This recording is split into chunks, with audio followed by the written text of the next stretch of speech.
Baba yetu na Mungu wetu uliye mahali pa juu mbinguni, jina lako litukuzwe. Asante kwa neema zako na fadhili zako ambazo umetujalia ili kwamba tuweze kuangalia unabii wa Biblia jioni ya leo. Na hivyo ninaomba ili kwamba kwa pamoja nasi, mbariki wote wanaosikiliza injili hii, na ni katika jina la Kristo Yesu Bwana wetu tunaomba na kushukuru. Amina. Amina. Kwa hivyo wapendwa, tunawaalika jioni ya leo kwa ajili ya ujumbe wetu wa jioni ya leo. Na naomba niwaalike na ili kwamba tuweze kwa pamoja katika kujifunza unabii wa Biblia. Tuliona kwamba unabii wa Biblia ni kama taa ambayo inang'aa mahali penye giza, na tunafanya vyema tunapochunguza hata kupambazuke na nyota ya asubuhi kuzuka ndani ya mioyo yetu. Sasa ukiangalia kitabu cha Mathayo 24, nipe mstari wake wa 14. Yesu akasema, inasema hivi, ndio tena habari njema ya ufalme. Yesu akasema habari njema ya ufalme itahubiriwa katika ulimwengu wote, inahubiriwa dunia mzima, kwa ushuhuda kwa mataifa yote, hapo ndipo ule mwisho utakapokuja. Sasa Yesu akasema kabla mwisho dunia ifike, maana dunia iko na mwisho wake, akasema habari njema ya ufalme inafaa kuhubiriwa dunia mzima na ipate kuwa ni ushuhuda kwa mataifa yote, ndipo mwisho ukuje. Soma andiko. Inazidi kisema 15. Soma. Basi hapo mtakapoliona chukizo la uharibifu, Yesu akasema wakati tutaona chukizo la uharibifu, ile lililo neno na nabii Danieli, ile ambalo ni neno na nabii Danieli imesimama katika patakatifu, ndio asomaye na hafahamu. Kwa hiyo atakayesoma kitabu cha Danieli ataweza kufahamu. Na hivyo nataka tuingie kitabu cha Danieli ili tuweze kufahamu. Wangapi anasema tusaidie sasa kuelewa kitabu cha Danieli? Kwa ishara mkono tusalimiane hewani. Bwana Yesu asifiwe. Bwana wabariki sana. Sasa tunaingia kitabu cha Danieli. Danieli 7, nipe mstari wake wa 8. Danieli ni 7 mstari wake wa 8. Anzia 7. 7 inasema hivi. Sasa katika kitabu cha Danieli 7 tuliona wanyama wakubwa 4 wanatoka baharini, wote wa namna mbalimbali. Mnyama wa kwanza kama simba, wa pili kama ndogo, na watatu kama chui. Lakini leo tunaangalia mnyama wa 4. Danieli 7 mstari wa 7. 7 inasema hivi, wenye kunukuu na kuandika. Haya, baadaye nikaona katika njozi ya usiku. Danieli anasema baadaye aliona katika njozi ya usiku, na tazama, kitu gani? mnyama wa 4 mwenye kutisha. Akaonekana mnyama wa 4 mwenye kutisha, mwenye uwezo mwingi, mnyama wa kutisha, mwenye uwezo mwingi, mwenye nguvu, mwenye uwezo mwingi. Endelea. inazidi kisema, ndio, naye alikuwa na meno ya chuma. Maandiko yanasema mnyama wa 4 alikuwa na meno ya chuma makubwa sana. Endelea. alikula na kuvunja vipande vipande. Huyu mnyama alikula na akavunja vipande vipande, na kuyakanyaga mabaki kwa miguu yake. Endelea. Na umbo lake lilikuwa mbali kabisa na wale wa kwanza. Endelea. Naye alikuwa na pembe 10. Huyu mnyama ukimwangalia alikuwa na pembe 10. Nikaziangalia sana pembe zake kati yao. Tumishi. Nikaziangalia sana pembe zake. Nikaangalia sana pembe zake. Na tazama, nini? Pembe nyingine ikazuka kati yao. Sasa hapa kuna pembe imeinuka katikati ya zile pembe 10. Nayo ilikuwa ndogo. Na hiyo pembe ilikuwa ni ndogo, ambayo mbele yake pembe 3 katika zile za kwanza zikang'olewa kabisa. Sasa hapa kuna mnyama wa kutisha, mwenye nguvu, mwenye uwezo mwingi, aliye na meno ya chuma makubwa sana, na alikuwa na makucha ya shaba. Na maandiko yanasema huyu mnyama alikuwa na pembe 10.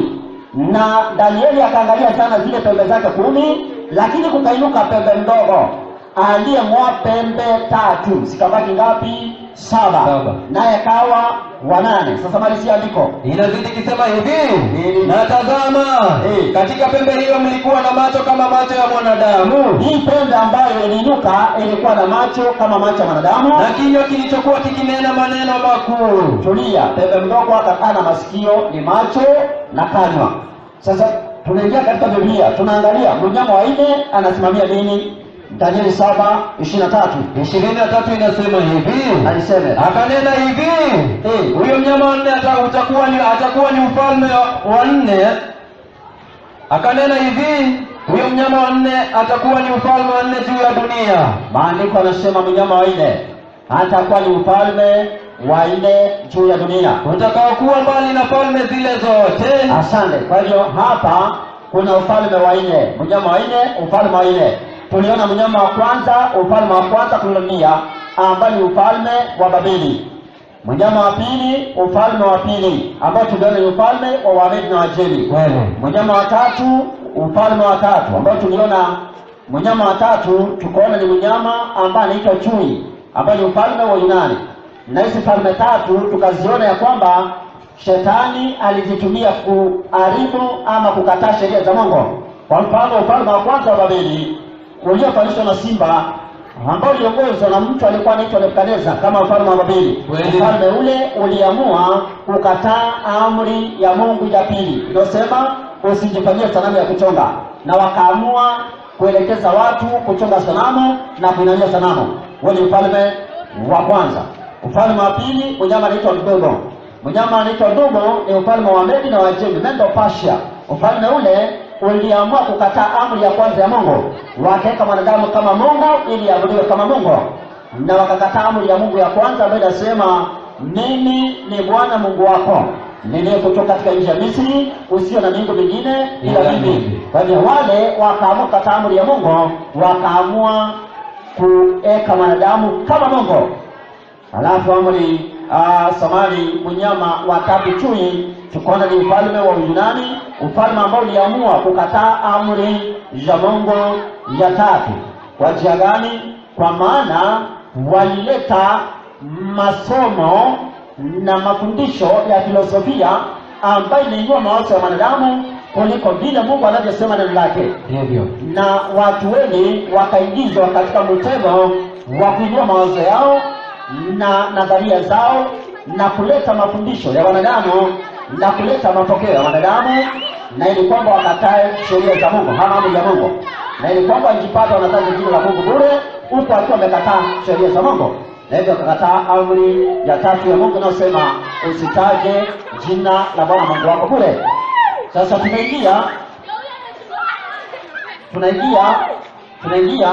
tunaingia katika mnyama wa nne. Sasa mnyama wa nne ni ufalme wa nne.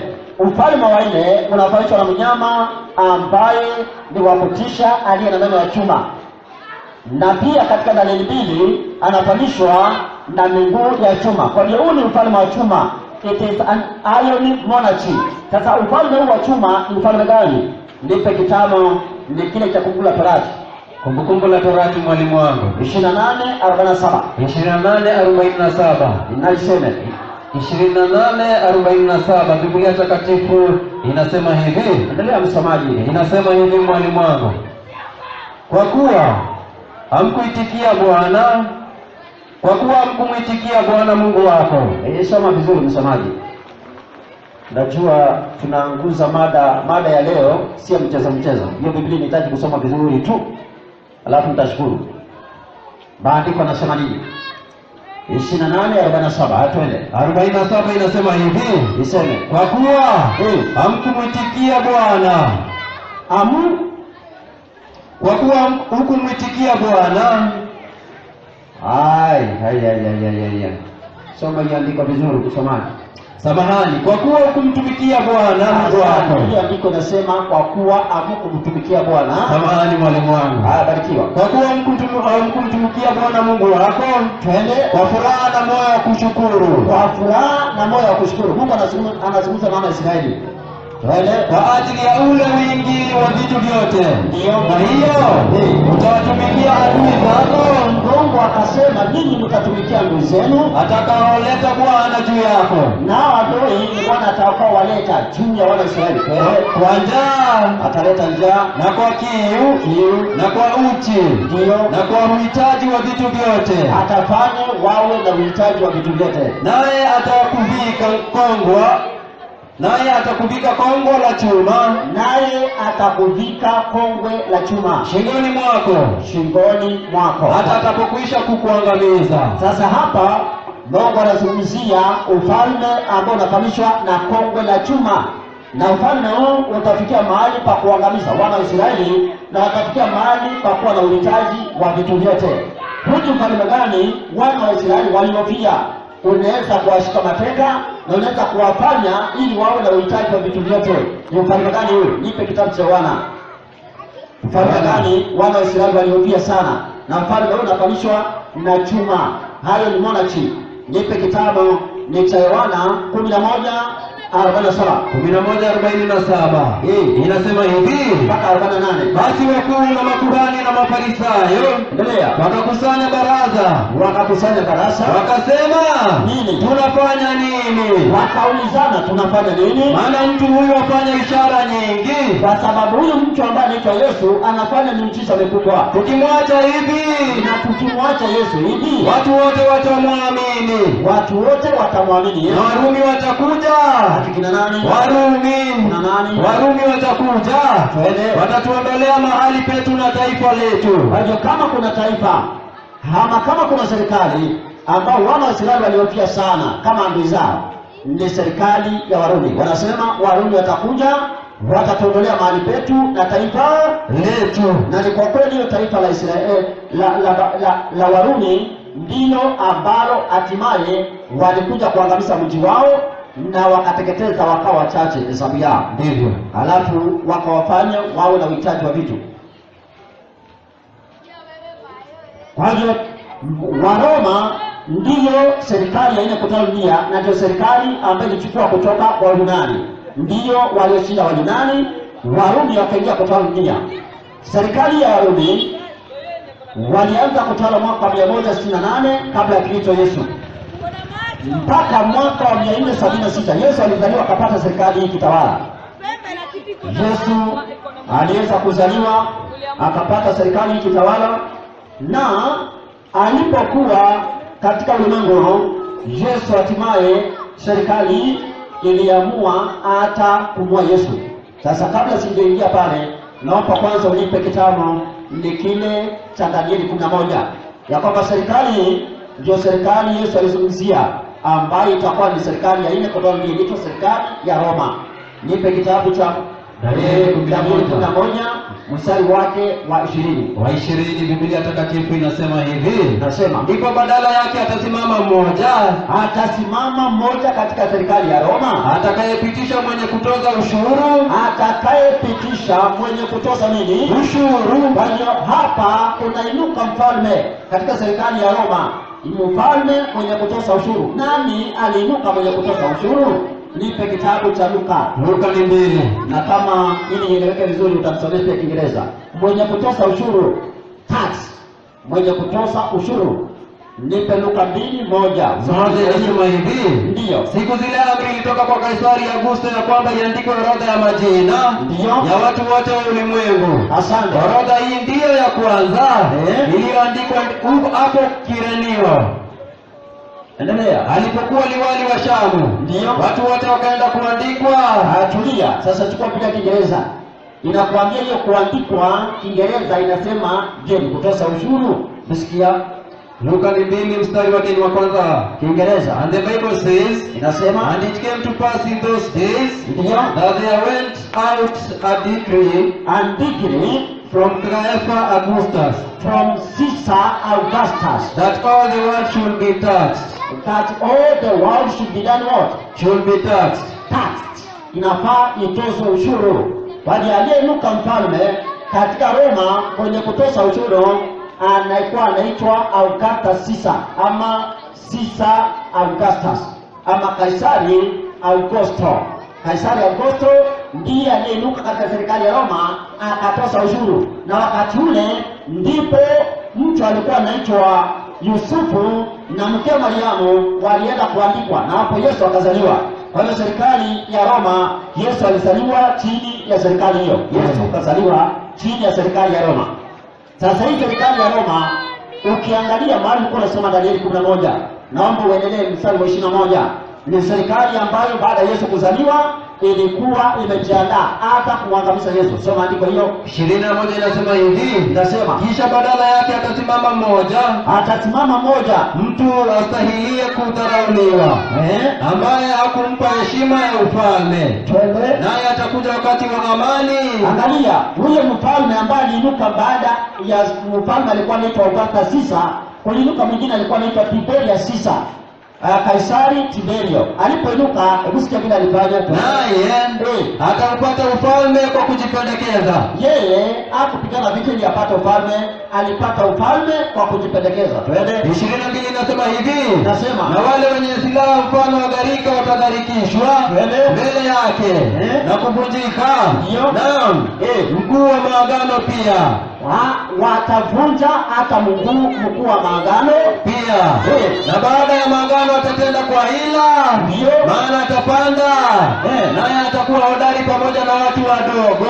Tulia cha pale. Kwa hivyo maandiko yanatuonyesha kwamba Tiberius Caesar ama mfalme alikuwa anaitwa Caesar Tiberius, Tiberio Kaisari Tiberio, alipojuka aliamua kuvunja hata mkuu wa agano ambaye ni Kristo Yesu, the prince of the covenant, the prince of the covenant. Akaangamiza serikali ya Roma chini ya mfalme alikuwa anaitwa Tiberius Caesar kama Kaisari Tiberio. Sasa baada ya wakati ule wa Kaisari Tiberio na wakati wa Herode akitawala upande wa Judea, Yesu alitafuta kuuawa. Na ukiangalia katika kitabu ni kile cha Matendo ya Mitume 12 na mstari wake wa kwanza, inatuonyesha kwamba serikali ya Roma, kando na kumwangamiza Yesu ama kumua Yesu msalabani, aliye mkuu wa agano, the prince of the covenant, waliamua pia kuua wanafunzi wa Yesu. Kwa hiyo serikali ya Roma ya kipagani ilifikia mahali pa kuangamia, yani pa kuua ama kutesa watu wa Mungu. Wakatesa Yesu, wakamsulubisha msalabani, na pia wakatesa wanafunzi wa Yesu, wakatesa mitume. Kwa hivyo hii serikali ambayo ilikuwa na tabia ya kutesa watu wa Mungu, serikali ya Roma ya kipagani ikawa na tabia ya kutesa watu wa Mungu. Soma maandiko hiyo. Inasema hivi mitume, Matendo ya Mitume 12. Panapo majira yale ndiyo Herode mfalme akanyosha mikono yake kuwatenda mabaya baadhi ya watu wa kanisa. Akaamua kuwatenda mabaya baadhi ya watu wa kanisa. Akamua Yakobo ndugu yake Yohana kwa upanga. Akamua Yakobo ndugu yake Yohana kwa upanga. Na akiona ya kuwa imewapendeza nani? Wayahudi. Akaendelea akamshika na Petro. Akaendelea akashika Petro. Siku hizo zilikuwa siku za mikate isiyochajwa. Ndiyo. Inazidi kisema alipokwisha kumkamata, akamweka gerezani, akamtia mikononi mwa vikosi vine vya askari wane. Kwa hivyo serikali ya Roma ikafikia mahali pa kutesa watu wa Mungu. Hiyo ni serikali ya Roma ya kipagani. Lakini baada ya Yesu kufa na kufuka na kupaa kwenda mbinguni, ikabaki wanafunzi wa Yesu wakiendelea dunia hii, wakihubiri Injili, wakipeleka Injili na kuteswa na serikali ya Roma. Baada ya watu wa Mungu kukabidhiwa na watu wa kanisa. Unajua, naomba niseme ya kwamba serikali ilifikia mahali pa kutesa watu wa kanisa. Ni watu wa kanisa wenyewe ndio wanachukua hatua ya kutaka kuunganika na serikali, ndio wanaanza kushiriki watu wa Mungu kwa serikali. Serikali mara nyingi haikuangi na shida na mambo ya ibada, lakini watu wa ibada ndio wanatafuta vile watu waliosimamia haki miongoni mwa watu wa Mungu watafuta kuteswa. Sasa baada ya hiyo serikali ya Roma kumetesa watu wa Mungu. Ilipofika mwaka wa 476 baada ya Yesu, ama katika mwaka wa Bwana AD, mwaka wa 476, serikali ya Roma ikagawanyika mara 4 sawasawa, na ikagawanyika mara 10 samani sawasawa na pembe 10. Hiyo tunapata wapi? Nipe kitabu hicho cha Danieli 7 na mstari wake 24. 24 inasema hivi, nasema, na habari za zile pembe 10, habari za hizi pembe 10, katika ufalme huo wataondoka wafalme 10. Katika ufalme wa Roma wataondoka wafalme 10. Kwa hiyo serikali ya Roma ikagawanyika sehemu 10 sawasawa na pembe 10. Shika hiyo pointi. Hizo sehemu 10 ambazo ziligawanyika ni gani? Sehemu ya kwanza ambayo iligawanyika, ama hizo sehemu 10 ama hizo pembe 10 ambazo ni sawasawa na vidole 10 za Danieli 2, za sanamu ya Danieli 2. Hizo serikali 10 ambazo ziligawanyika katika serikali ya Roma, hii ndio map. Zinaitwa the 10 divisions of the Roman Empire. Pembe ya kwanza ilijulikana kama Labans wakati ule. Ya pili ilijulikana kama Alamani. Ya tatu inaitwa France. Ya 4 ni Servile, ya 5 ni Visigoth, ya 6 ni Anglo-Saxon, ya 7 inaitwa Burgundian, ya 8 inaitwa Vandals, ya 9 inaitwa Erul, na ya 10 inaitwa Ostrogoths. Mataifa 10 ya Roma.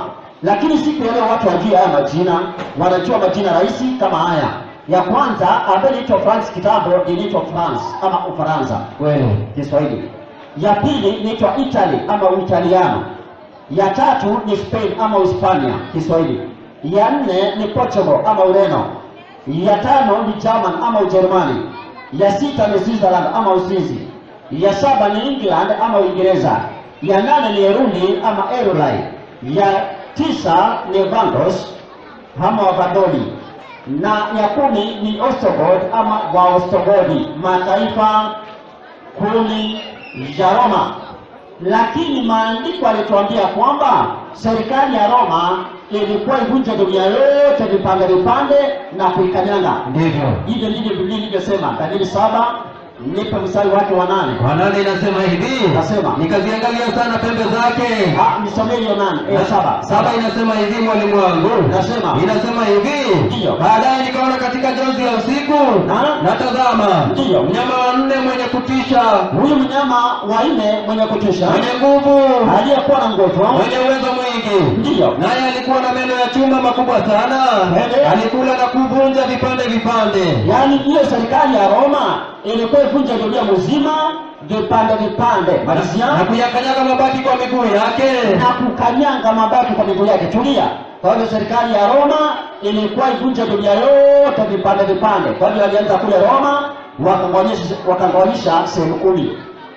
Alafu wakaamua kuja Afrika ili watawale Afrika. Kwa hiyo waliamua kuvunja dunia yote vipande vipande na kuikanyaga. Ni kweli walikanyaga mpaka Afrika, ndio. Walifanya kwa njia gani? Walikuja Afrika, wakaamua kuonyesha Afrika sehemu sehemu. Wakaenda mkutano kule German, katika capital city ya German inaitwa Berlin.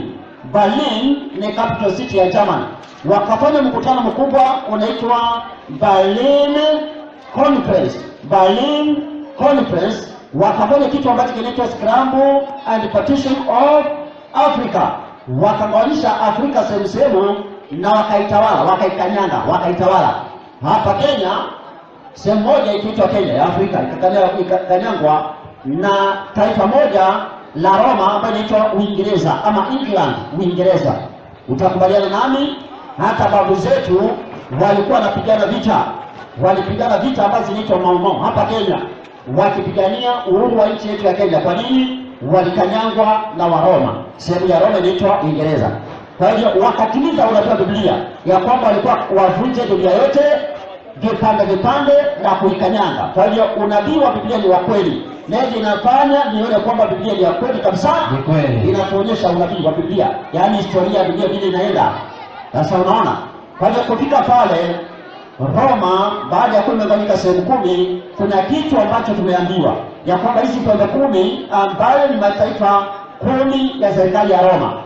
Baadaye tukainuka serikali ndogo ama pembe ndogo. Sasa nipo Danieli 7 mstari wa 8. Mstari wake ni wa 8. Haya. Inasema hivi. Naisema, nikaziangalia sana pembe zake na tazama, zikaangaliwa yale mataifa 10 yakaangaliwa ya serikali ya Roma, pembe nyingine ikazuka kati yao, lakini hapa kukainuka taifa lingine, nayo ilikuwa ndogo. nayo hiyo taifa ilikuwa ni taifa ndogo, yaani serikali ndogo tu, ambayo na hiyo serikali ndogo inapatikana kule Roma. Twende. ambayo mbele yake pembe 3 katika zile za kwanza zikang'olewa kabisa.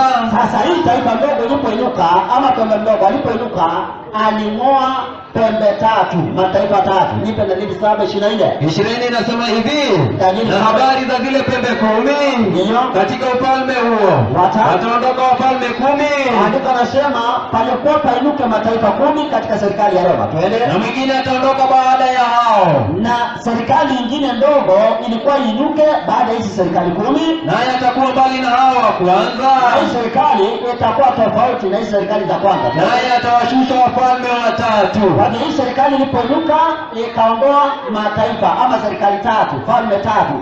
Hizo tatu ambazo ziliondolewa ni gani? hizo taifa tatu ambazo ziliondolewa ni gani? Ya kwanza ambayo iliondolewa ni Erulai ama Eruli mwaka wa 493 katika mwaka wa Bwana AD. Hiyo ndio serikali ya kwanza kung'olewa, na serikali ndogo ilipokuwa inainuka. Serikali ya pili kung'olewa inaitwa Bandos mwaka wa 534 katika mwaka wa Bwana 534 AD. Bandos ama Wabadoni wakang'olewa. Alafu ya tatu inaitwa Ostrogothi ama Ostrogoths mwaka wa 538 katika mwaka wa Bwana AD 538 AD. Na hivyo serikali ile ndogo ilipokuwa inainuka, wapendwa, paliondoka ama paling'olewa mataifa tatu ambayo siku ya leo hatuyajui na hatuyasikii. Haya matatu hatuyasikii siku ya leo. Hivyo lakini mataifa kama France, Italy, Spain, Portugal, German, Switzerland, England na England, hata wale tunazisikia Portugal ziko hizo 7. Lakini hizi siku ya leo ziko. Kwa nini? Ziling'olewa na taifa ndogo ama taifa ya pembe ndogo ilipokuwa inainuka. Sasa hii taifa ndogo ambayo inainuka kule Roma ni taifa gani? Ndio tunataka tujue. Lakini kabla tujajua, baada ya kung'olewa haya mataifa tatu yalisalia magani? Yalisalia 7. Hayo 7 aliyosalia ni gani? Ya kwanza ambayo ilisalia inaitwa, ya kwanza ni Italy. Siku ya leo Italy iko inajulikana. Ya pili ambayo ilisalia ni German ama Ujerumani, iko hata leo.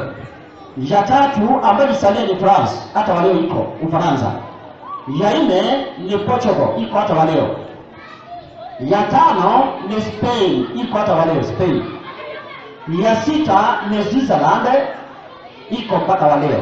Na ya 7 inaitwa England ambayo ilitawala hapa Kenya, hata leo iko England. Hayo ndio 7.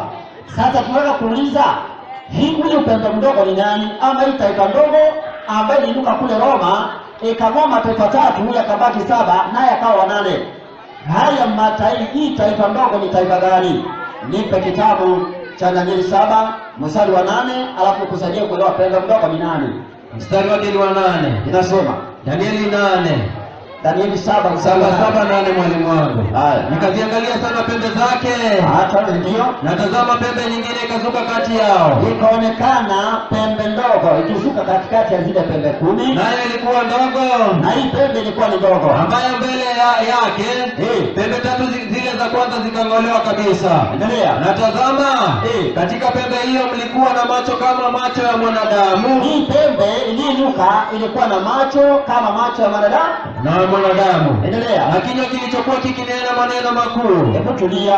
Hiyo maneno, hiyo kinywa ilikuwa inanena maneno makuu, itatusaidia kuelewa huyu ni nani.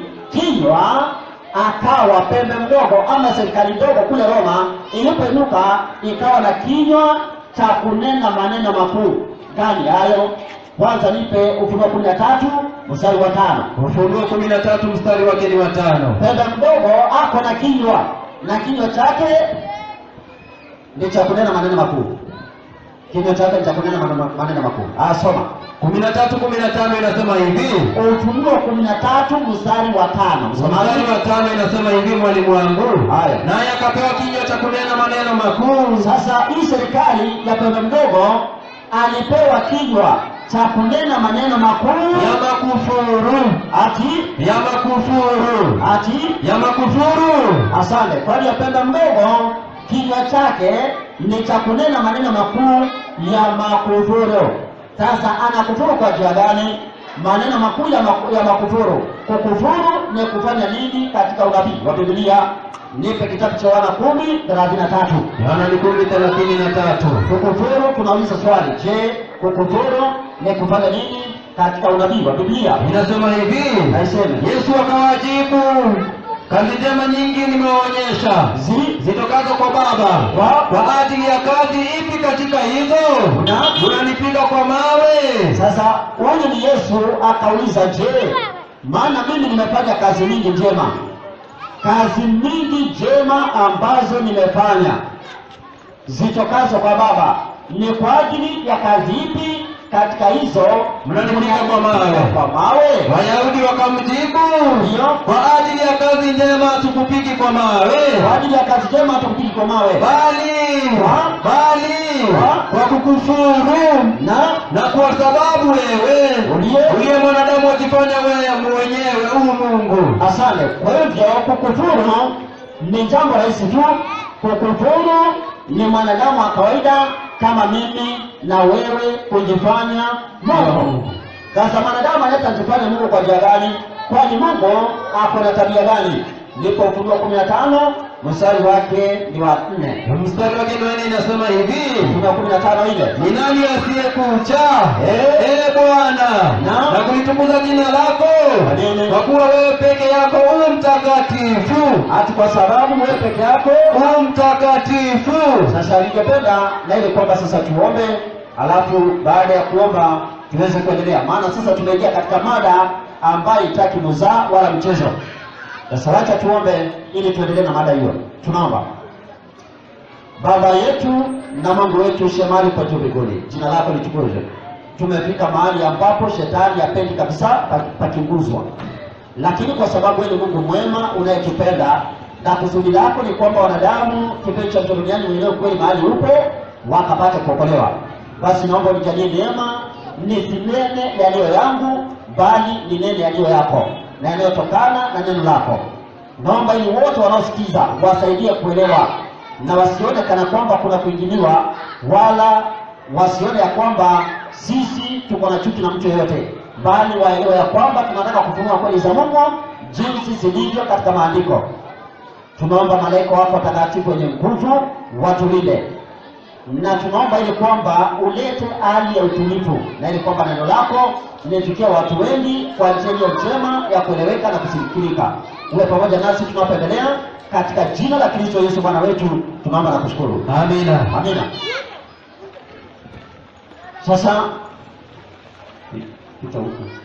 Sasa tunaangalia, je, pembe mdogo katika unabii wa Biblia ni nani?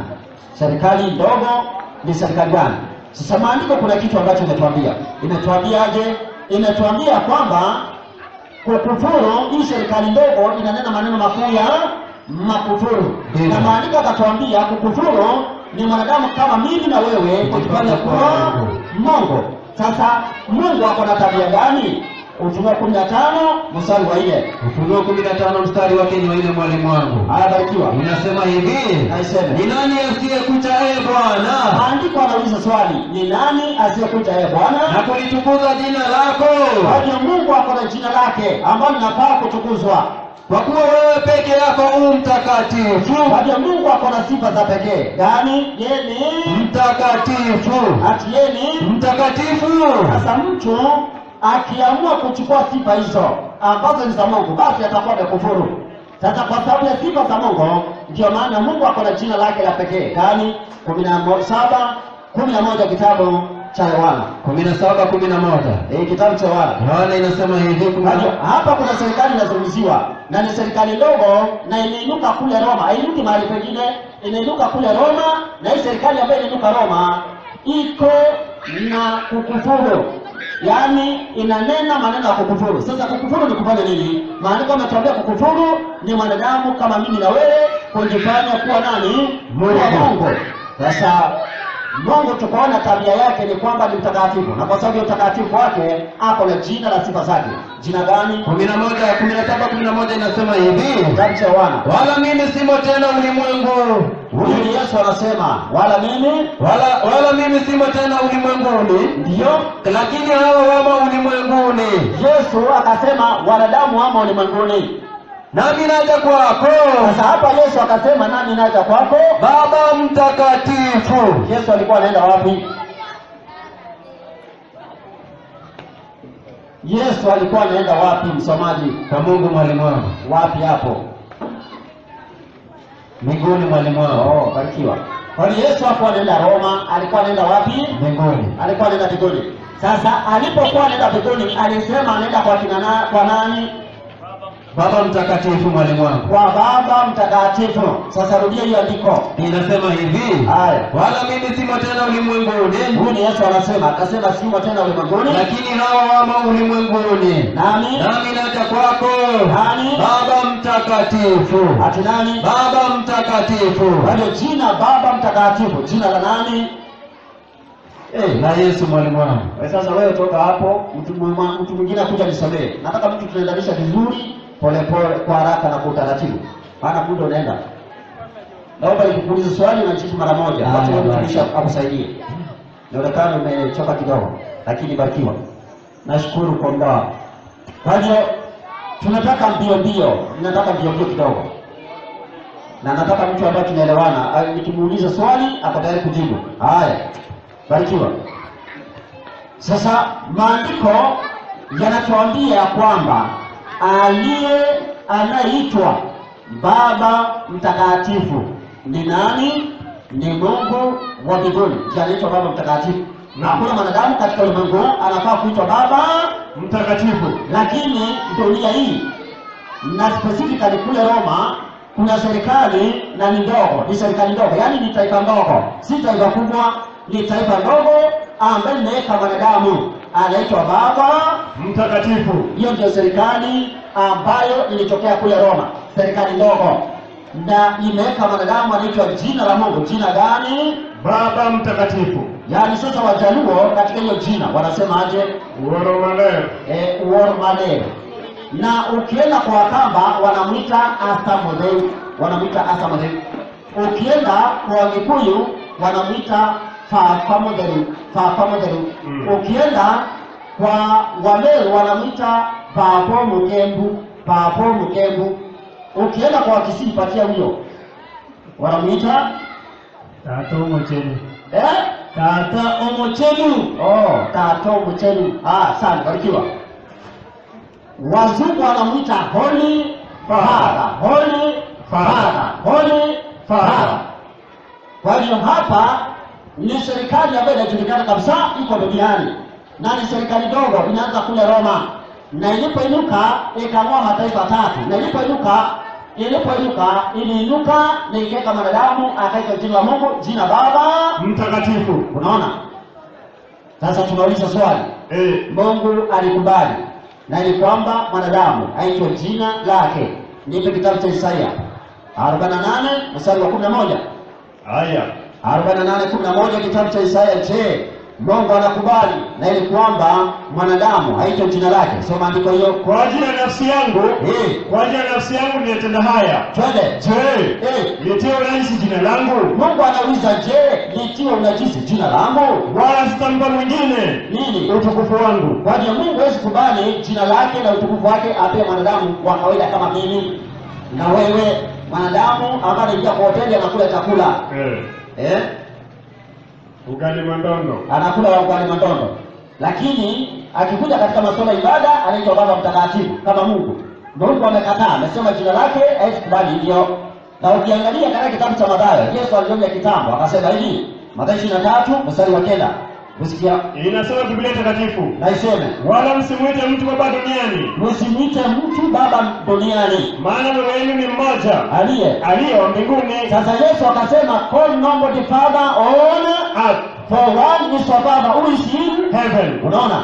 Kwa hiyo katika masuala ya kiroho hakuna kuita mtu baba ama father. Lakini siku ya leo tuko na Holy Father, Baba mtakatifu. Na hapo na wadogo wake kila mahali wanaitwa Baba, wanaitwa Father. Unasikia Father fulani, Father fulani, Father fulani. Na ni kiongozi wa kanisa. Father ndiye.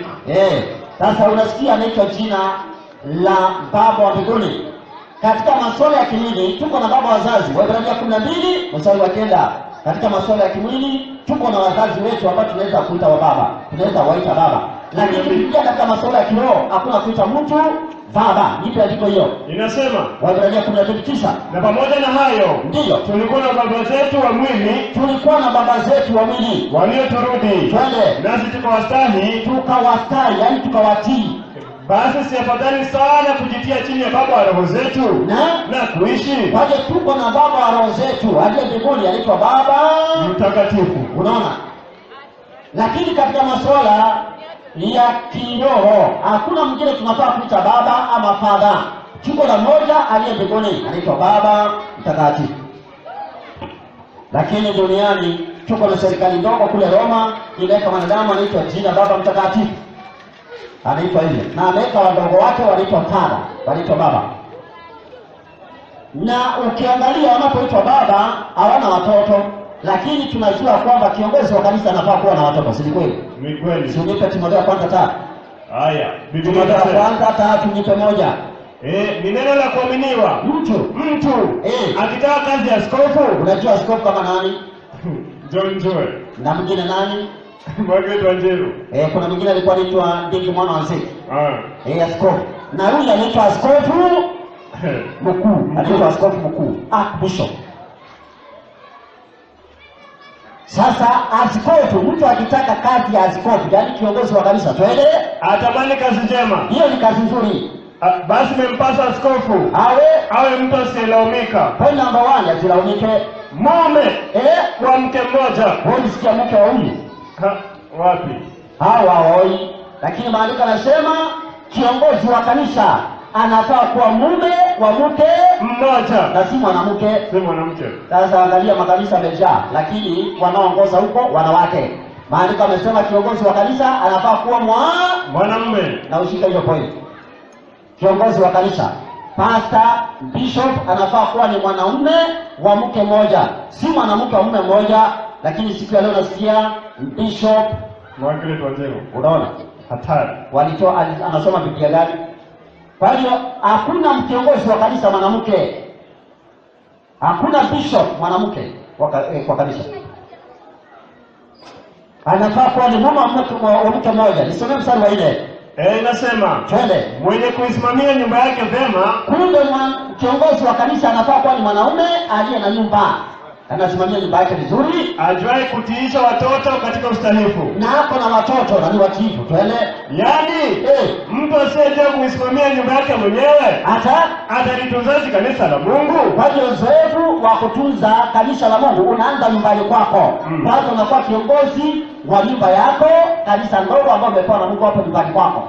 Alafu uko na uwezo sasa wa kusimamia kanisa la Mungu. Kama umeshinda nyumbani kwako, utasimamiaje kanisa la Mungu? Na kama una mke, utajuaje kusimamia kanisa la Mungu na ujue hata kusimamia watu? Mungu anauliza swali. Mungu anauliza swali. Kwa hiyo lazima kiongozi wa kanisa awe ni mume wa mke mmoja na hapo na watoto. Sasa nipe kitabu cha Timotheo kwanza 4 mstari wa 1. Mungu akaona hii system itainuka duniani. System ambayo itaweka wanadamu anajifanisha na Mungu na asioe. Ipe andiko. Basi Roho anena waziwazi ya kwamba ndio nyakati za mwisho kama hizi tunaishi. Wengine watajitenga na imani. Kuna watu ambao wataamua kujitenga na imani kabisa, wakisikiliza roho zidanganyazo, na wataamua wasikilize roho ambazo zinadanganya na mafundisho ya mashetani. Mafundisho ya mashetani. Unaona, kwa hiyo kipindi cha duniani Yesu alisema kutakuwa na mafundisho ya mashetani. Kwa unafiki wa watu wasemao uongo, ndio wakichoma moto dhamira zao wenyewe, ndio wakiwazuia watu wasioe, wakiwazuia watu wasioe, wakiwazuia watu wasioe. Kumbe kuzuia watu wasioe ili wapate kuwa viongozi wa kanisa, mafundisho ya shetani. Unaona, Mungu alitabiri kitambo ya kwamba siku za mwisho kuna watu watainuka wajitenga na imani na waanze kuzuia watu wasioe ili wawe viongozi wa kanisa. Hiyo si mpango wa Mungu kabisa, si mpango wa Mungu. Unaona hiyo? Sasa angalia, wameamua mwanadamu anaketi kama Mungu na wameweka wanadamu wasioe lakini wawe viongozi wa kanisa. Na wengine wanaitwa majina ya Mungu kama vile Baba Mtakatifu, kama vile Father na jina lingine ambao wanaitwa nipo Kiingereza Psalms 111 verse 9. Ingine Most Holy Father. Hebu sikia. Haya, Psalms. Psalms 111 verse 9. Naomba useme Kiingereza maana hata wao wanapeana majina ya Kiingereza. Si usome. Inasema, twende. He sent redemption unto his people. Mungu alituma wokovu kwa watu wake. He has commanded his covenant forever. Ameamuru agano lake liwe la milele. Holy and reverend is his name. Unaona, kwa hiyo jina holy na reverend jina la nani? La Mungu. Lakini viongozi wa kanisa siku ya leo nasikia anaitwa reverend jina la Mungu, na kwa sababu yeye anajua washiriki wengine watasoma akijiita reverend, washiriki wajui kwamba hiyo jina ni la Mungu. Na wajina maanisha nini? Maana jina la Kiingereza inaitwa reverend. Jina Reverend si jina la kiongozi wa kanisa, hiyo ni jina la Mungu. Na ndio maana wengi wamejipata, unasikia mtu anaitwa Reverend Father fulani, Doctor. na wanatoa majina makubwa doctor, ili wanadamu wenzao wawaongope. Mungu wako tuita ili tuongope na wanadamu ati kwa sababu tunahubiri ama kwa sababu sisi ni watumishi wa Mungu. Hapana, sisi wote tumeumbwa na Mungu na tunatoshana mbele za Mungu. Lakini hawa wanaitwa majina kubwa, hata majina ya Mungu, jina ambalo mwanadamu hafai kuitwa. Wanaitwa, unasikia Reverend, unasikia Father, mwingine anaitwa Holy Father. Je, viongozi wa kanisa kuna mmoja anaitwa Reverend? Nipe kitabu cha Waefeso 4. Ndio mstari wa 11. Haya. Waefeso 4:11. Uniambie kama hapo utasikia jina Reverend ama Father ama Holy Father. Mungu anasema hivi kupitia Paulo. Ndio. Naye alitoa wengine kuwa mitume. Maandiko yanasema Mungu alitoa wengine kuwa mitume, Na wengine kuwa manabii. na akatoa wengine kuwa manabii, Na wengine kuwa wainjilisti. na wengine wainjilisti, Na wengine kuwa wachungaji. na wengine ni wachungaji Na walimu. na walimu. Hapo umesikia Reverend, Hamna. umesikia Father, Hakuna. umesikia Holy Father. Hapana. Si usome Kiingereza, huenda waseme ile Kiswahili. Jina ya Kiingereza. Soma Kiingereza. Ephesians chapter 4. Verse 11. Sikia. Verse 11. Nataka usikie uongozi wa kanisa unapewa majina gani, kama vipao ambavyo Mungu amepeana katika kanisa lake.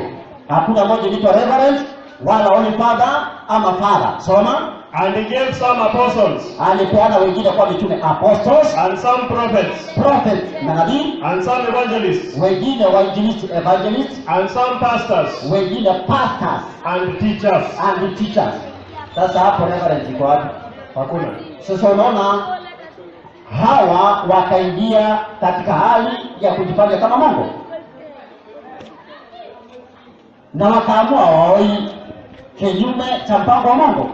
Mungu akusema watu wasio ili wao viongozi wa kanisa, na Mungu aliwaona kitambo akasema hao watainuka wajifanye waoi. Nipe kitabu ni kile cha Mhubiri, nipe Mhubiri. Mhubiri ngapi? Haya. Nipe Mhubiri 4. Mhubiri 4. Mstari wake wa 8 mpaka wa 9. Haya. Ubarikiwe. Inasema hivi. Twende. Kuna mtu aliye peke yake. Sasa Mungu kupitia kwa kinywa cha Mhubiri ambaye Suleimani akasema kuna mtu aliye peke yake. Twende. Wala hana wapili wake. Huyu hana wapili wake. Naam. Hana mwana wala ndugu. Maandiko yanasema hana mwana wala hana ndugu. Umesikia mtoto wa huyu? Endelea. Hata hivyo, amani yake haina mwisho. Yeye ako na mali nyingi, wala macho yake hayashibi utajiri. Tena ni tajiri kabisa. Basi asema, ni kwa ajili ya nani nafanya kazi? Maandiko anauliza, je, ni kwa ajili ya nani huyu anafanya kazi? Na kujinyima nafsi yangu ni mema? Ndio. Hayo nayo ni ubatili. Maandiko yanasema ni ubatili. Naam, ni taabu kubwa. Twende. Afadhali kuwa wawili kuliko mmoja. Twende. Maana wapate ishara njema kwa kazi yao. Twende. Kwa maana wakianguka, mmoja wao atamwinua mwenzake. Twende. Lakini ole wake aliye peke yake ndio angukapo, wala hana mwingine wakimwinua. Ndio. Tena ndio wawili wakilala pamoja, ndio hapo watapata moto. Maandiko yanasema tena wawili wakilala pamoja hapo watapata moto. Sasa huyu moto atatoa wapi? Mtihani.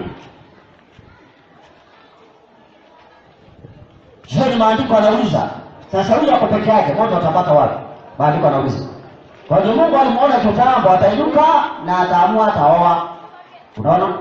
Sasa ukiingia katika Biblia ametusimamishia Mungu ametusimamishia pembe ya wokovu. Kwa Yesu katika kitabu cha Luka 1 na mstari wake wa 69 anafanishwa na pembe ya wokovu, na shetani akasimamisha pembe ya upotovu. Sasa wewe uamue, je, utakuwa katika pembe ya upotovu ama ni pembe ya wokovu ambayo Yesu? Wewe utaamua. Sasa tuangalie pembe ya upotovu ilifanya kitu gani ili kuteka ulimwengu, na ili watu wamwache Yesu aliye pembe ya wokovu wao. Hili watu wakataa Yesu kama pembe ya wokovu. Hawa waliamua kufanya nini ambacho kimechangia wao kupotosha ulimwengu, na ili watu waache pembe ya wokovu kwa Yesu. Sasa hii serikali, maandiko yanatuambia ya kwamba waliamua hata kuweka mwanadamu awe mwombezi. Nani anatuombea? Nani anatuombea? Nipe Yohana wa kwanza 2 mstari wa kwanza. Barua ya kwanza ya Yohana 2:1 inasema, Na iseme, watoto wangu wadogo, ndio nawaandikia haya ni kwamba msitende dhambi. lakini Na kama mtu akitenda dhambi, kama mtu atatenda dhambi, tunaye mwombezi kwa Baba, nani? Yesu Kristo mwenye haki. Kwa hiyo nani anatuombea? Yesu Kristo Mwenye haki. Kwa hiyo atuombei na Mariamu, atuombei na Yusufu, atuombewi na nani tena? Petro Na Petro, atuombei na hao. Nani anatuombea? Yesu Kristo mwenye haki. Kwa hiyo ukiona watu wanasema mambo na Petro, Mariamu, wakisema mtakatifu Petro tuombee, mtakatifu Paulo tuombee, mtakatifu ama Mariamu ama Yesu tuombee, hiyo wameacha mpango wa Biblia. Yesu ndiye anatuombea. Shika hiyo point. Shika hiyo point. Kitabu cha Timotheo wa kwanza 2. Timotheo wa kwanza 2 kusomaje? 2:5. Twende mstari wa 5. Kwa sababu Mungu ni mmoja, Kwa sababu Mungu wetu ni mmoja, na mpatanishi kati ya Mungu na wanadamu ni mmoja, nani? mwanadamu Kristo Yesu. Ati mwanadamu Kristo Yesu. Kwa hiyo yeye ambaye ni mwombezi wetu ni Yesu Kristo, si mwanadamu. Hakuna mwanadamu ambaye anafaa kutuombea. Yesu ndiye mwombezi wetu, na yeye ndiye mpatanishi wa dhambi zetu. Yaani ukiwa na dhambi, unaenda kwake tu. Unaenda kwake, unahitaji kwenda kwa mwingine, unaenda kwake tu, naye atafanya nini? Atakusamehe. Atakusamehe.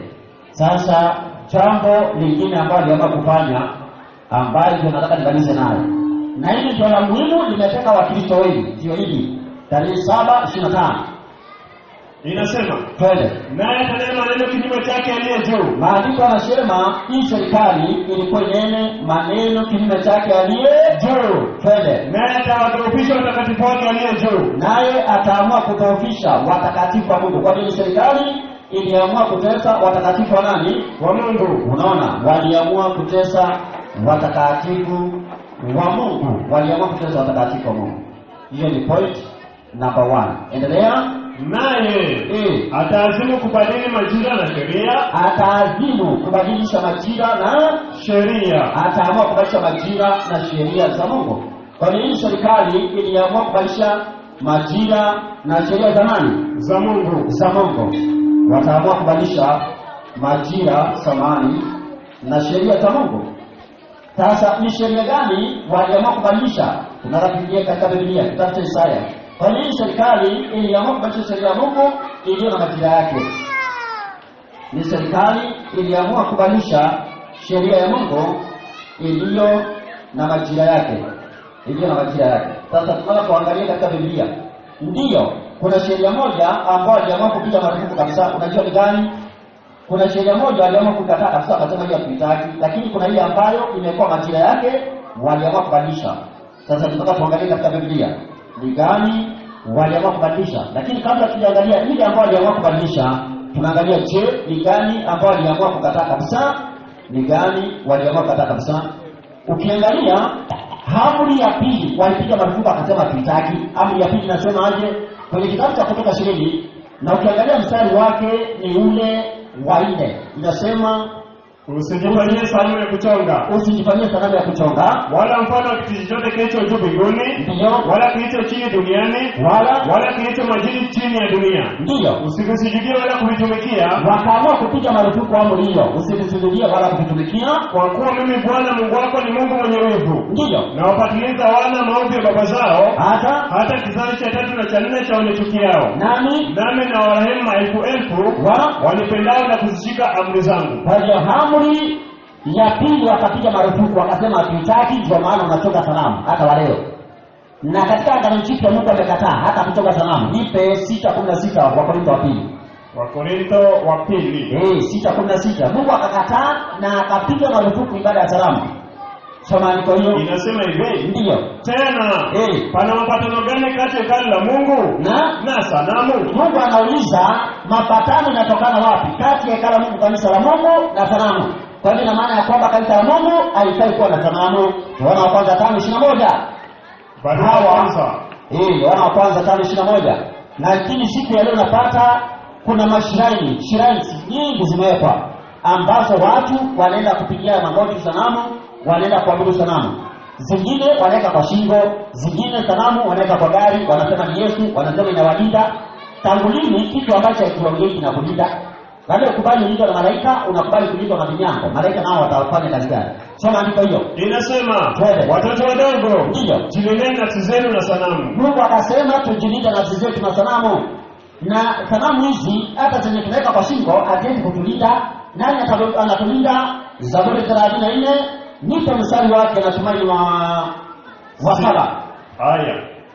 Zaburi 34. 7 hapo. Inasema hivi, twende. Malaika wa Bwana hufanya kituo. Hata sasa hivi wako hapa. Hata sasa hivi tuko hapa, wako hapa. Malaika wa Bwana hufanya kituo akiwazungukia wamchao na kuwaokoa. Tulia, kwa hiyo wanaotulinda ni malaika. Hata mtu alikuwa anaitwa Elisha, wakati mtume wake alikuwa anakuofia sana, alimwangalia, aliomba Mungu akamwambia fungua huyo macho aone vile tumezingirwa na malaika na jeshi la mbinguni. Kwa hiyo malaika ndio analinda watu wa Mungu. Si vinyango atunaweka kwa shingo na sema itakulinda, hapana. Atitoa uchawi, hapana. Lakini siku ya leo watu wanategemea vinyango, tunaweka kwa gari, anasema hii gari yangu nikienda haitaanguka. Uongo. Hiyo ni shetani anakulinda, si Mungu. Sasa angalia, sanamu hizi Mungu akapiga marufuku, akasema kanisa lake alikuwa kuwa na masanamu, lakini wakaboja amri ya kipati, wakaiondoa, wakaleta sanamu, ibada za sanamu. Wengine ambao aliamua kubadilisha kabisa, sasa nipe Isaya. Hii ya sanamu aliamua kubadilisha, wakaamua kuchonga masanamu, kila mahali masanamu amechonga kila mahali. Mpaka wameziwekea mashirani sanamu. Sasa nipe kitabu ni kile uko gani? Kitabu cha Isaya 24 mstari wa 5. Twende. Haya, Isaya 24 aya yake ni ya 5, inasema hivi. Barikiwa. Alafu watu wasikie wao wenyewe wakisema, je, walibadilisha hiyo sheria? Twende. Tena dunia imetiwa unajisi kwa watu wanaoikaa. Maandiko yanasema dunia hii imetiwa unajisi na watu wanaoikaa, kwa maana wameziasi sheria, kwa sababu wameasi sheria za Mungu. Wameibadili amri, wamebadilisha amri ya Mungu moja, wamelivunja agano la milele. Na hiyo amri ya Mungu badilisha moja ni agano la milele. Swali, ni amri gani ya Mungu ambayo ni agano la milele? Nipe kitabu cha Kutoka 31. Kitabu cha Kutoka 31 kita huko. Kitabu cha Kutoka 31 mstari wa 16. Haya, 31:16 Kutoka. Ni amri gani ya Mungu ambayo ni agano la milele? Twende. Kwa ajili ya hayo, ndio, wana wa Israeli wataishika Sabato. Mungu akasema wana wa Israeli wataishika Sabato, kuiangalia sana hiyo Sabato katika vizazi vyao vyote. Yaani Sabato inafaa kushikwa na vizazi vyote vya wana wa Israeli. Ni agano la milele. Ati ni agano la milele. Watu wanaweza kujiuliza, kwani sisi ni Waisraeli ili tushike Sabato? Nipe kitabu cha Galatia 6 mstari wake wa 15 mpaka 16. Ule kianzo wakati Mungu alisema katika kitabu cha Ibrania 8 mstari wake wa 10, na hili ndilo agano nitakaloagana nyumba ya Israeli, nyumba ya Israeli baada ya siku zile, asema Bwana, nitawapa sheria zangu katika nia zao, na ndani ya mioyo nitaziandika, nami nitakuwa Mungu kwao, nao watakuwa watu wangu. Hiyo ni Ibrania 8 mstari wa 10. Waisraeli hao ambao Mungu alizungumzia atafanya agano jipya na wao, kina nani hao? 6:15 wa Galatia.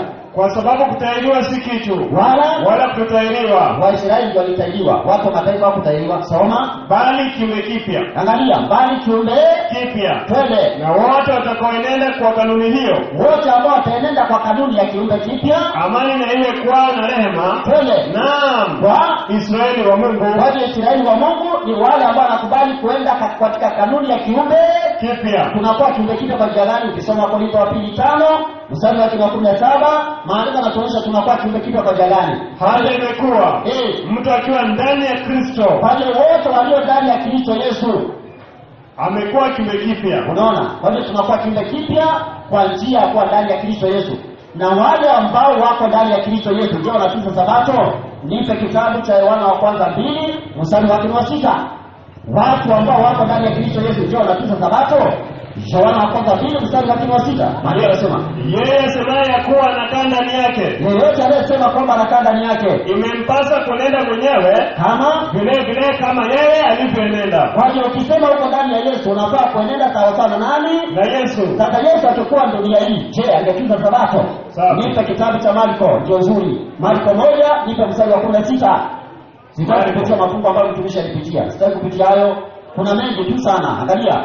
Marko 1:16. Twende. Inasema naye alipokuwa akipita kando ya bahari ya Galilaya, Naomba usikie hii pointi. Yesu alipokuwa anapita katika Galilaya, twende, akamwona Simoni na Andrea nduguye akaona Simeoni na Andrea nduguye wakitupa charafi baharini, twende, kwa maana walikuwa wavuvi. walikuwa ni wavuvi. Yesu akawaambia, Ndiyo. njooni mnifuate, Akawaambia na akawaita kama wanafunzi wake, akawaambia njooni mnifuate, nami nitawafanya kuwa wavuvi wa watu. naomba ushike hiyo pointi. Akawaita na akaamua kuwafanya kuwa wavuvi wa watu, akawafanya kuwa wanafunzi wake. Sasa hao ni wa kwanza, huyo ni Petro na Andrea ndugu yake, Simeoni na Andrea ndugu yake. Hao ni wanafunzi wawili aliwaita. Ndiyo. Mstari wa 19. Akaendelea mbele kidogo, akamwona Yakobo wa Zebedayo Akaona Yakobo wa Zebedayo na Yohana nduguye, na akaona Yohana ndugu yake. nao pia walikuwa chomboni Ndiyo. wakizitengeneza nyavu zao. Twende. Mara akawaita, Ndiyo. wakamwacha baba yao Zebedayo Wakaacha baba yao Zebedayo, ndani ya chombo pamoja na watu wa mshahara, wakaacha hata watu wa mshahara, wakaenda wakamfuata. wakaenda wakamfuata. Kwa hiyo ina maana ya kwamba wewe ukiitwa na Yesu usiangalie baba yako, usiangalie watu wa mshahara. Hapana, wachana watu wa mshahara, wajia kuchukua mshahara tu. Wewe fuata Yesu mahali anakupeleka. Yesu anaita wanafunzi wake, wanapeleka wapi? Twende. Nenda kusema, Ndiyo. wakashika njia mpaka Kapernaum, Wakashika njia wakaenda mpaka Kapernaumu. na mara siku ya Sabato, Ati siku gani? ya Sabato, Waje Sabato ni siku ya Sabato. akaingia katika sinagogi akafundisha. Unaona, kwa hiyo Yesu angekuwa duniani siku ya leo akiita wanafunzi wake, angekuwa anawapeleka wapi? Sabato, Na anafanya nini? ibada kuwafunza. Anawafundisha. Kwa hiyo Yesu siku ya leo angekuwa duniani, angekuwa anafundisha watu Sabato. Angekuwa anaita wanafunzi, anawapeleka Sabato na wafundisha. Na ndio maana Yesu alisema tuende dunia nzima tuwafanye watu wote kuwa wanafunzi wake. Tukiwaita tutawapeleka wapi? Tulisomea Mathayo 28:19. Basi nendeni mkawafanye mataifa yote kuwa wanafunzi, Ndiyo. mkiwabatiza kwa jina la Baba Ndiyo. na Mwana na Roho Mtakatifu, Twende. na kuwafundisha kuyashika yote niliyoamuru ninyi. Unaona, kwani hata Yesu angekuwa duniani angekuwa anafundisha wapi? Sinagogi. Katika sinagogi. Siku gani? Sabato. Na wanafunzi wake akiwaita anataka kuwapeleka wapi? Sabato. Na kama wale ambao aliwaita mara ya kwanza aliwapeleka Sabato, anahitaji hata wale tunawaita sasa hivi tuwapeleke wapi? Sabato. Tuwapeleke katika sinagogi siku gani? Sabato. Sasa tuangalie, je, wao walibadilisha kama vile maandiko yamesema? Walibadilisha? Wacha tuwasikie hata wao wenyewe. Hebu wasikie, watuambie kama walibadilisha. Alafu nibadilishe. Ukiwa na swali utaniuliza. Wacha tuwasikie kama walibadilisha.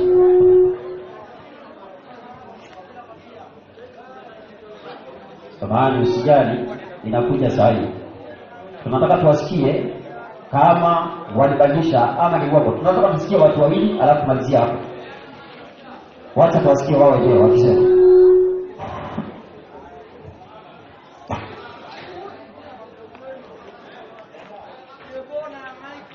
Kidogo tu. Nataka tuwasikie wao wenyewe wakisema kama walibadilisha kama vile maandiko yamesema. Baada ya kutuambia walibadilisha. Repeatedly offered $1,000 to anyone who can prove to me from the Bible alone that I am bound to keep Sunday holy. There is no such law in the Bible. It is a law of the Holy Catholic Church alone. The Bible says, "Remember the Sabbath day to keep it holy." The Catholic Church says, "No. By my divine power I abolish the Sabbath day and command you to keep holy the first day of the week." And lo, the entire civilized world bows down in reverent obedience to the command of the Holy Catholic Church. T. Enright, CSSR, in a lecture at Hartford, Kansas, February 18, 1884. The Catholic Church for over 1,000 years before the existence of a Protestant, by virtue of her divine mission, changed the day from Saturday to Sunday. The Catholic Mirror, September 23, 1893. Question: which is the Sabbath day? Answer: Saturday is the Sabbath day. Question: why do we observe Sunday instead of Saturday? Answer: we observe Sunday instead of Saturday because the Catholic Church in the Council of Laodicea, AD 336, transferred the solemnity from Saturday to Sunday. Peter Geierman, The Convert's Catechism of Catholic Doctrine, 2nd edition, 1910, page 50. Question: have you any other way of proving that the Church has power to... So, kwa wale ambao wanaelewa Kiingereza, naomba nitafsiri. Lakini kwa wale ambao wanaelewa watakubali na mimi, ile nitafsiri ni kweli. Huyu amesema nini? Amesema mara kwa mara nimepeana $1,000 kwa mtu yeyote atakayenionyesha kutoka kwa Biblia na Biblia peke yake kwamba ninafaa kutunza Jumapili. Akasema hakuna sheria kama hiyo katika Biblia. Ni sheria ya kanisa Katoliki. Kwa hiyo kutunza Jumapili ni sheria ya kanisa Katoliki. Wakasema kanisa Katoliki ndiyo waliobadilisha ibada. Wakauliza kwanza swali, wakauliza hivi. Wakauliza Sabato ni siku gani? Wakasema Sabato ni Jumamosi. Wakauliza kwa nini tunatunza Jumapili badala ya Jumamosi siku ya saba ya juma? Wakasema tunatunza Jumapili siku ya kwanza ya juma badala ya Jumamosi siku ya saba kwa sababu kanisa Katoliki katika mkutano wa Laodikia walibadilisha Sabato, wakatoa Jumamosi wakapeleka Jumapili. Na wakasema na dunia yote inainama kuheshimu na kuabudu sheria ya kanisa Katoliki. Kwa hiyo ina maana ya kwamba Jumapili ni sheria ya kanisa Katoliki, si sheria ya Mungu. Wao wamesema. Na Biblia inatuambia hii serikali ndogo kule Roma, serikali ya mpinga Kristo, ilikuwa inuke duniani na ikaamua kubadilisha sheria ya Mungu, wakatoa Jumamosi, Sabato ya Mungu, wakapeleka siku ya Jumapili. Waliazimu kubadilisha. Lakini bado kuna watu wa Mungu wanaotunza Sabato. Lakini kuna watu wengi siku ya leo wanadanganyika, wakaingia katika mfumo huu wa ibada ya uji ambaye anaitwa mpinga Kristo, serikali ya mpinga Kristo, kanisa Katoliki la Roma. Serikali ya Roma ni serikali ya kikanisa, bali serikali ya kiibada. Ni serikali ya kiibada. Na ili uelewe kwamba hata pastors wa Jumapili wengi wao wanajua Sabato ni Jumamosi, lakini wanaikataa, wanatunga, wanatengeneza uongo ya kuwapasa papata washiriki ili wakubaliane na ibada ya Jumapili. Angalia, hebu sikia huyu. Sikia huyu. Wewe ni pastor wa Jumapili. Nataka umsikie. Kama na huyu. Nataka nikuonyeshe Biblia.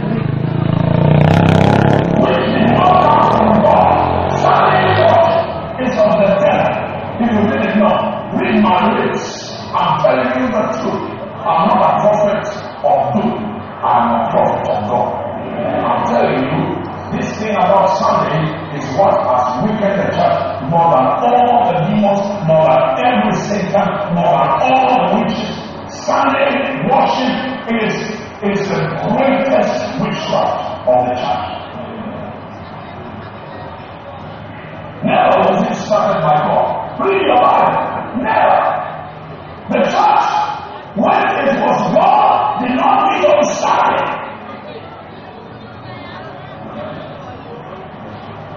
I know I'm getting into your house because you like to come to church on Sunday. I'm going to help you or discourage you. If you are discourageable, you will be discouraged because you are going on. But if you are going Sunday, you will be.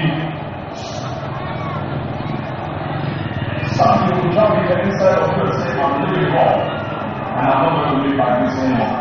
Sunday worship was an intention of the devil to weaken the church. Nobody is saying, I'm not suggesting, I'm telling you, this is the truth. It's revelation. 6 days, how many days? 6 days they woke up early in the morning and they went round the wall. They didn't go on a walk on Sunday. How many days? Then on the seventh day, which is not Sunday, the seventh day is Saturday. It's not Sunday. So, if you want to worship on a day, that right day to worship is Saturday. So you are all out of doctrine. Sunday worshipers. Naomba nikomee pale kwa kusema ya kwamba kusudi la Mungu ni kwamba kipindi cha duniani watu waelewe kweli zake, na wale vile shetani ametakaja ulimwengu wanaingia katika ibada ambayo si Mungu alianzisha. Na nikaanzisha serikali ya Roma, serikali ya mpinga Kristo, ndio walianzisha ibada ya Jumapili, ndio walianzisha watu wapumzike siku ya Jumapili badala ya sabato ya Mungu. Ndiyo, mtu anaweza kuniambia, je, hatufai kuomba siku zote? Ndiyo, kulingana kitabu cha Luka 18, ndio mstari wa kwanza, tunafaa kuomba kila siku, lakini hata ulipoamka asubuhi mtumishi uliomba. Na hata sikesho utaomba. Hata saa hii naomba. Hata ukienda kulala utaomba. Naam. Maandiko yanasema kuomba ni siku zote. Lakini kikuja siku ya ibada ama siku ya kupumzika, Mungu aliweka ni moja, alisema ni Sabato. Naomba nishike, soma andiko. Akawaambia mfano ya kwamba imewapasa kumuomba Mungu siku zote, wala usikate tamaa. Unaona? Kwa hiyo Yesu anasema tuombe siku zote, tusikate tamaa. Unaona? Kwa hiyo tunaomba siku zote. Kuomba ni siku zote.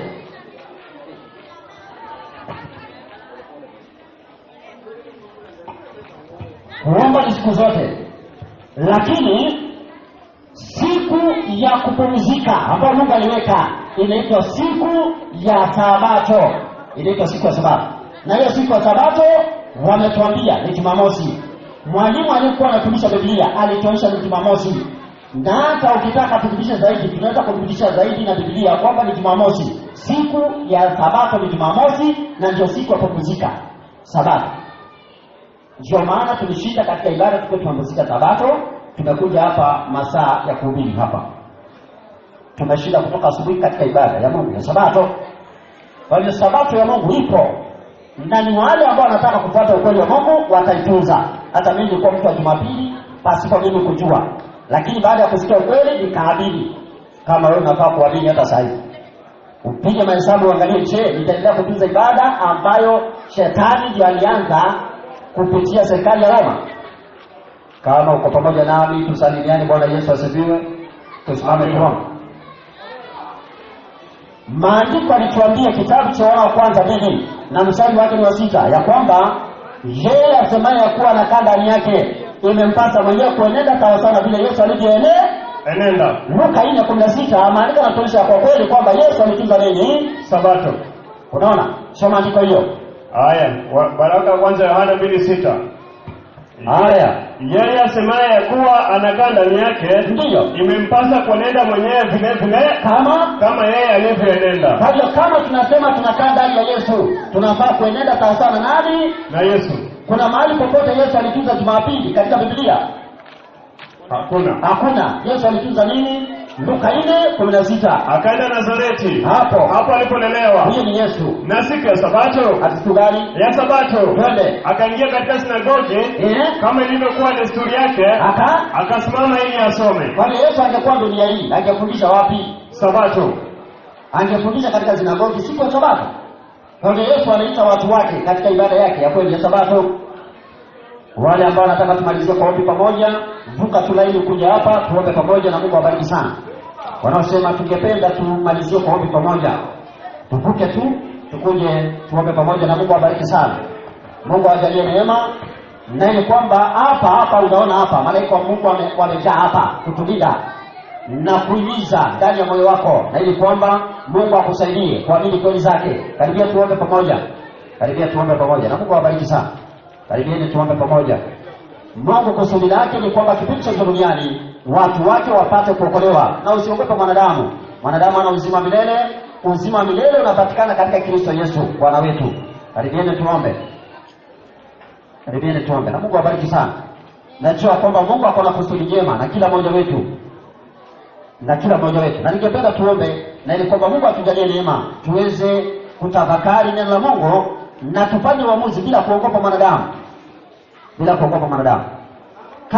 Kama katika nia yako na katika mawazo yako ni kuokolewa, ndio kwa ishara ya mkono. Hutaki kupotea, nia yako ndani ya moyo wako ni kuokolewa. Ndio kwa ishara ya mkono, nataka kuombea. Unasema mimi nia yangu ningependa kuokolewa, singependa niangamie. Asante, Mungu awabariki. Rudisha mkono chini. Kama unasema wewe ndiye mara ya kwanza unasikia habari za Sabato, hujasikia tena, kama umesikia na hujachukua nafasi ya kutaka kutunza, kama unasema hivyo ndani ya moyo wako, Mungu anajua. Kwa ishara ya mkono tu Mungu atakusaidia. Si lazima hata uamini saa hii, lakini Mungu ako na uwezo wa kukusaidia. Mungu mkono. Kama ni mara yako ya kwanza kusikia mambo ya Sabato na ungependa Mungu akusaidie, Mungu mkono. Kama unasema ni mara yako ya kwanza ama umesikia lakini hujachukua hata hatua ya kusikia kweli naweza kuamini, ishara mkono. Basi tuombe. Tunaomba. Baba yetu na Mungu wetu uliye mahali pa juu mbinguni, jina lako litukuzwe. Asante kwa sababu ya watoto wako ambao wamekuja kusikiza neno lako. Kuna watu wengi sikupenda kwao wamekuwa katika giza, lakini hawajakuwa wakijua ukweli wako mahali upo. Na kwa sababu wengi wamesikia ukweli wako mahali upo hata saa hii, Baba wasaidie kufanya uamuzi ulio bora wa kuamini kweli zako. Ondoa roho ya uoga, maana hiyo roho si ya Mungu, ni ya shetani. Ondoa kila kizuizi chochote kinaweza fanya mwanadamu asiamini kweli zako, kweli ambazo ziko wazi kabisa kama hizi. Wasaidie wengi ambao nazidi kusikiza, na ili wafanye uamuzi wa kuamini kweli zako, wakaokolewa kipindi cha mwisho duniani, na ili wakufuate wa Kristo Yesu, wasije wakafuata serikali ya kupinga Kristo, serikali ambayo shetani alianzisha, na ili kuleta mpango mpotovu wa kuharibu sheria zako, na ili watu wengi wafuate mafundisho ambayo si kweli zako, ambazo ziko katika Biblia. Jioni ya leo, linda kila mmoja wetu, tusaidie tupate nafasi ya kesho kwenda kujifundisha na kuzidi kuelewa zaidi, na ni kwamba jina lako likatukuzwe katika maisha ya kila mmoja wetu. Asante kwa kila mmoja, katika jina la Kristo Yesu Bwana wetu tunaomba na kushukuru. Amen. Amen. Bwana wabariki na neema ya Bwana iwatoshe.